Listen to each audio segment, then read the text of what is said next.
When I was 13, I was standing in my bedroom looking out of this West Texas plain. I stood out on the balcony and I was listening to this music, and I had this vision of who I would become.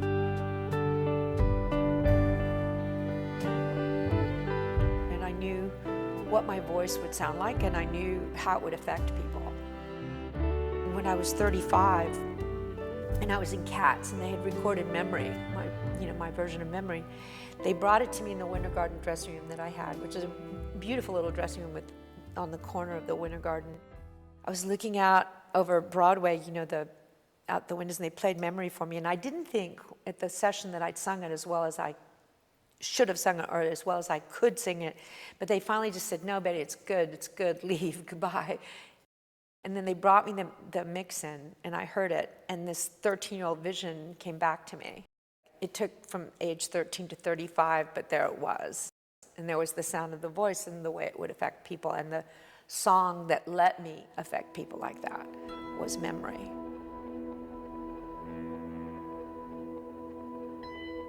I have this long history with T Bone Burnett. We grew up together in Fort Worth, Texas, and when we were both 19, he made the first recording of my voice, because his mother, Hazel Vernon, and my mother, Betty Bob, were really good friends, and I was a singer around town, and T Bone had his own recording studio from the time he was 17.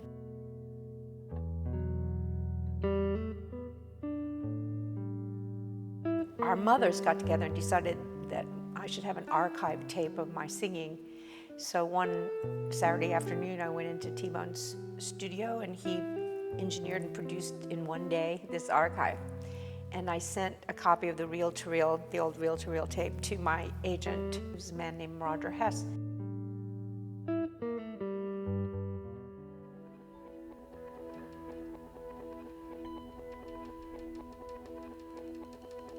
So Roger Hess kept his reel-to-reel tape, and he played it for his golf buddy, Phil Bursch, and he was starting his own record label. He called me and he said, "We want to release this archive tape as the first album you never had." And so they released it as a vinyl and a CD, and they called it Betty Buckley 1967. It was produced and engineered by T Bone, and we sent him a copy, and he was very, very touched. So anyway, T Bone, he and I had stayed in touch all these years, and I was always very proud of him. We remained friends, and he would casually say, "Well, we should make another record," and I would like, "Yeah, let's make another record." But I never took it very seriously, and then after he heard 1967, he was like, "We need to do this."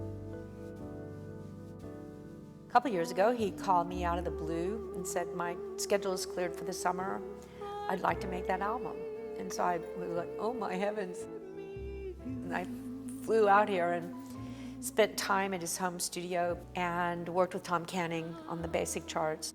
T Bone came and listened to those, and he said, "We're ready to go." And he hired Bill Frisell on the guitar and David Pilch, and I brought Charlie Bissarat, the violinist, to the sessions, and Matt Betton, the drummer. T Bone also played some music by a pedal steel guitarist named Chaz Smith, who also is a synthesizer genius composer, who also makes his own instruments. And then later I came out and went to his studio. We added overdubs of bowed glass, different instruments to create some really spooky sounds on the record,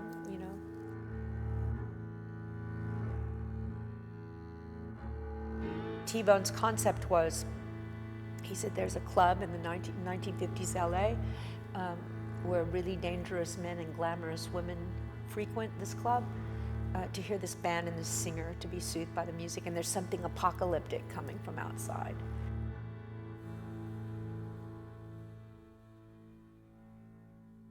T Bone had Jason Wormer, our engineer, play a cut from To Have and Have Not that starred Lauren Bacall singing with this little band. He said, "You guys are this band, Betty, you're the singer." And they just, I don't know, he directed us like a filmmaker. We recorded here at the Village in the studio that was built for Fleetwood Mac. And I sang in a vocal booth built for Stevie Nicks. And there was a moon, full moon that night, and it was amazing. We had a lockout of a couple days here, And then I worked with Jason Warman, the engineer at T Bone's home studio, doing vocal fixes and overdubs and violin overdubs. And came back a few months later to do the Chas Smith sessions, and then mixes back and forth, back and forth, back and forth. And then T Bone picked the order and said, I think we've got it here, and I want you to come out and hear it. And so I came out, we played the record in his studio, and I was thrilled.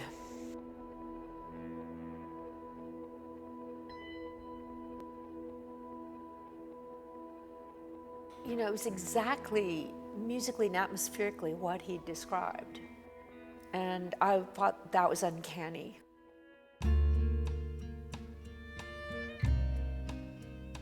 T Bone is a very powerful man, and he has a huge mind.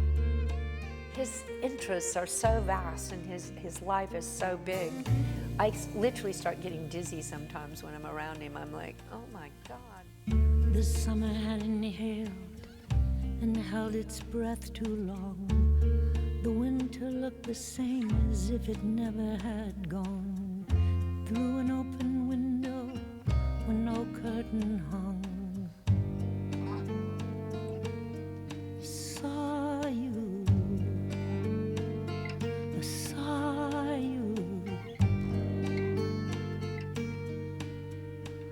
coming back to me. Because I was in the Broadway musical theater, people had expectations that I should sing only Broadway music. In fact, I was dismissed often as like, it's too esoteric, you know? And then gradually, a couple years later, after my first albums were released, people started to catch on to the atmosphere and the sense of place.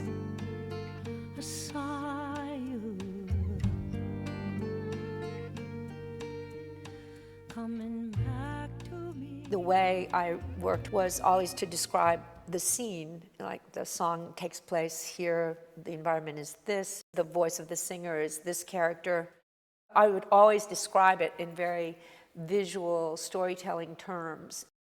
But this atmosphere feels the truest to who I am as a being, my soul. And T Bone said that too in some of our sessions. He said, I want, when people hear this record, I want them to realize they have no idea who Betty Buckley is.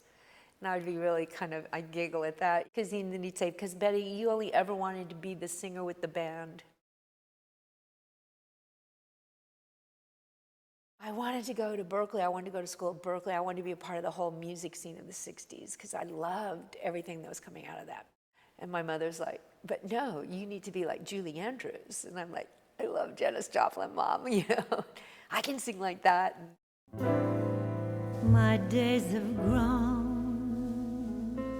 so lonely. It's like crime jazz. What we're doing is like crime jazz. And he was laughing. For you I sigh, for you dear only. And then he looked over at me a little bit later and he said, it's when the theater is dark. And I said, like the Ghostlight. It's the tradition in theater where they place at the end of a performance a light on a stand with a light bulb. The word feels like what the atmosphere of the album feels like.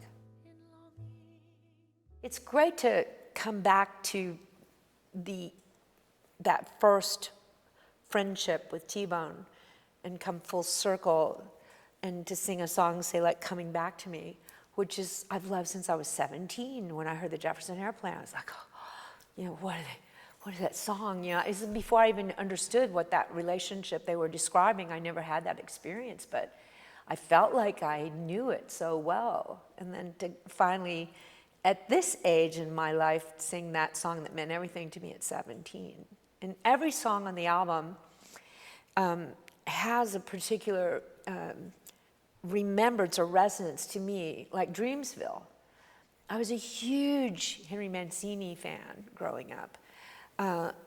One of the movies that just changed my life was, you know, Breakfast at Tiffany's. And that song, da da da da da,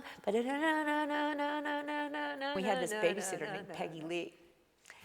And she had long blonde hair. And whenever... And was a recording star. No, she wasn't, but we'd all pretended she was.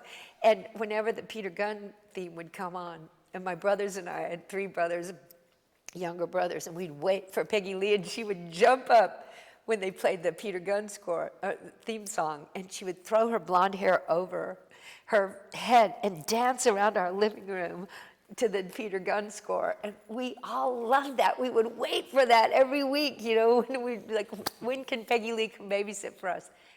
If you go away, you know, like I love Jacques Brel in that particular song, and I didn't know how many people recorded it when I recorded it, and I went on YouTube one night, and everybody sung that song. It's just an amazing song. And then, of course, I love Mary Chapin Carpenter, and I love Tom Waits, and so it's an eclectic mix, and then these songs, these classic songs from Broadway, like This Nearly Was Mine, Come to Me, Bend to Me, you know. And then I love Abby Lincoln's song, Throw It Away. I first heard that song, and I was just like, I heard it like a few years ago. I was just like, what? You know, it's like that kind of song that just hits you right between the eyes and right in the heart.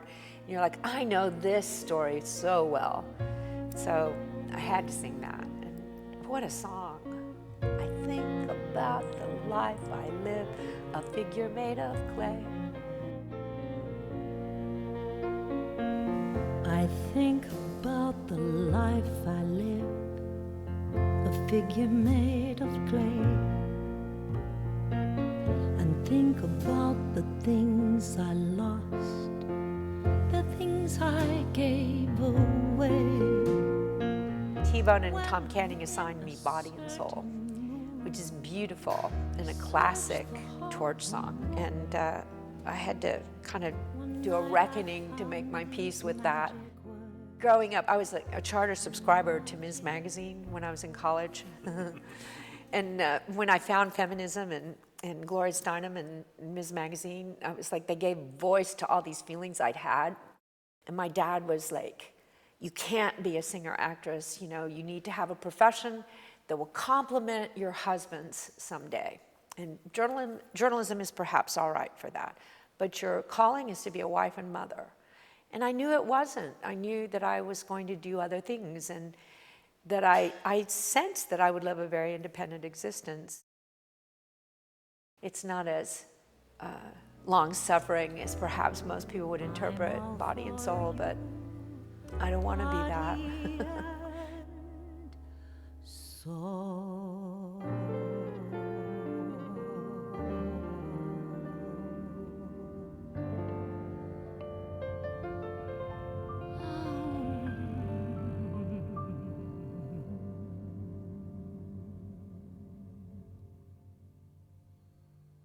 T Bone wanted there to be an art box, a limited edition art box with 2 vinyl records of the album, and a booklet with pictures and liner notes, and then 2 CDs, Bootleg and Ghostlight. And he definitely wanted that. He told me that was part of my job assignment, was to make sure that this art box was a part of the release. I always saw it in my mind, but I didn't know how to exactly verbalize it. And so this brilliant designer, Gail Morowitz, just took the clues from what I was able to tell her and came up with this incredible design that's exactly what it needs to be.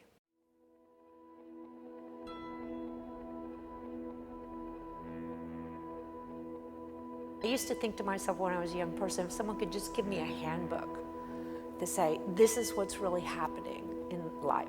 It's not as it appears. I always kind of knew it was not as it appears. So I went on this spiritual quest, and I've studied with great spiritual teachers, and I've been to India, and I've studied comparative world religions in an endeavor to understand what was really going on here.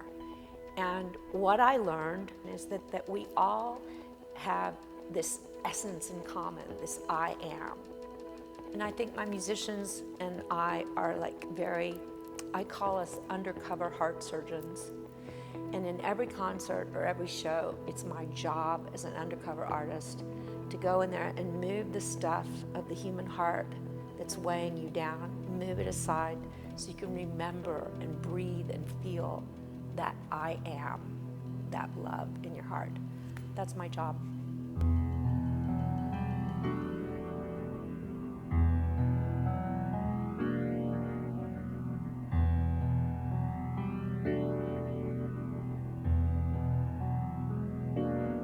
It's a lazy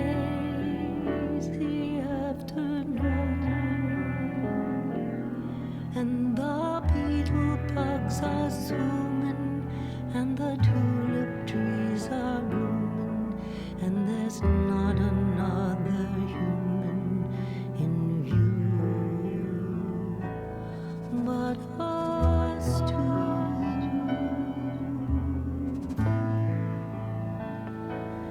It's a lazy afternoon, and the farmer leaves his reaping in the meadow, cows are sleeping, and the speckled trout stop leaping upstream as we dream. A fat pink cloud hangs over the hill, unfolding like a rose.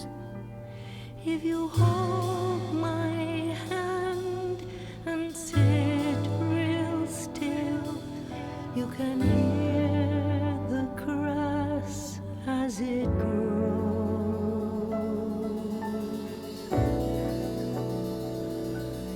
It's a lazy afternoon, and I know a place that's quiet except for daisies running by it, and there's no one passing by to see. Come spend this late